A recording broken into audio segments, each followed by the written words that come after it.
अस्सलामुअलैकुम verse drama सिर्फ कभी मैं कभी तुम की अगली किस्त में आप लोग देखेंगे मुस्तफ़ा जिसने अदील की बातें सुन ली थी कि वो शर्जीना के काबिल ही नहीं है। इसी वजह से अब वो परेशान है कि शर्जीना के काबिल नहीं है। पता नहीं वो मेरे साथ शायद गुजारा ही कर रही है और ये हमारा रिश्ता मोहब्बत का नहीं बल्कि समझौते का है। अदील की वालदा जिन्हें तो अब सिर्फ अदील और उसकी बीवी ही नज़र आते हैं, इसलिए अब सिर्फ इनकी तारीफ़ें करती रहते हैं कि अदील कितना खुशकिस्मत है कि इसे इतनी अच्छी बीवी मिली है, इतनी अपनायत वाली। इन्हें क्या पता कि वो ये सब क्यों कर रही है, वो ऐसी ही है ही नहीं जैसी वो नज़र आ रही है। इस घर में आई है इसलिए अपना असली रूप नहीं दिखा रही।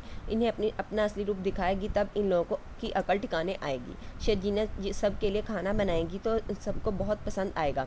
मुस्तफ़ा की बहन सबको बताती है कि आज सारा खाना शर्जीना ने बनाया है। ये सुनकर तो अदील भी हैरान रह जाता है कि शर्जीना इतने मज़े का खाना भी बना लेती है और ये मुझे पता ही नहीं था। शर्जीना की सबके मुँह से तारीफ़ सुनकर तो ये रुबाब जिसे बहुत आग लगती है तो वो पैसे निकाल कर शर्जीना को देती है कि ये तुम्हारे लिए एप्रिसिएशन टोकन है, तुमने इतना अच्छा खाना बनाया। असल में तो ये सब वो सबके सामने अपना पैसों का रोब डाल रही है। ये सब देखकर मुस्तफ़ा को गुस्सा तो आता है मगर वो कुछ नहीं कहता। शर्जीना बोलेगी कि ये एप्रिसिएशन नहीं बल्कि मेरी इंसल्ट है और पैसे लेने से इनकार कर देगी। मुस्तफ़ा की बहन भी इस बात को फील करेगी कि शर्जीना की बेइज्जती हुई है तो वो अपनी वालदा से कहते हैं कि आज शर्जीना के साथ बहुत गलत हुआ है, लेकिन ये मुस्तफ़ा की वालदा को तो अपनी लाडली बहू की कोई गलती नज़र ही नहीं आती। वो तो कहती हैं कि ऐसा क्या कह दिया उसने। शर्जीना भी कमरे में काफ़ी गुस्से में बैठी थी। मुस्तफ़ा कमरे में आया, इसने तो ऐसे रिएक्ट किया जैसे कुछ हुआ ही ना हो। वो चुप करके बैठ जाता है। शर्जीना जिसको गुस्सा था वो मुस्तफ़ा से यही कहेगी कि मुझे दुख इस बात का नहीं है कि रुबाब ने मेरी बेइज्जती की, बल्कि ज़्यादा दुख इस बात का है कि तुमने मेरे लिए कुछ भी नहीं बोला।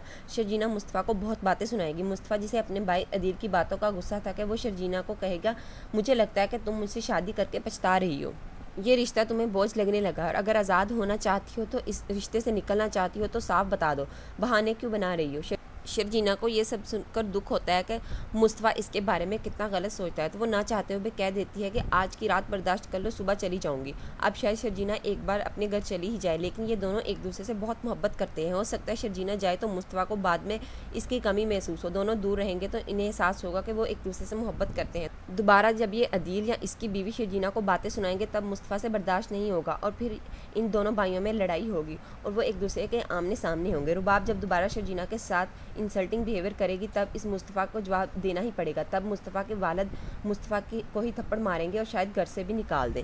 तो व्यूअर्स, आपको क्या लगता है कि शर्जीना मुस्तफ़ा को छोड़कर चली जाएगी? अपनी राय का इज़हार कमेंट सेक्शन में ज़रूर कीजिए। मिलते हैं अगली वीडियो में, तब तक के लिए अल्लाह हाफिज़।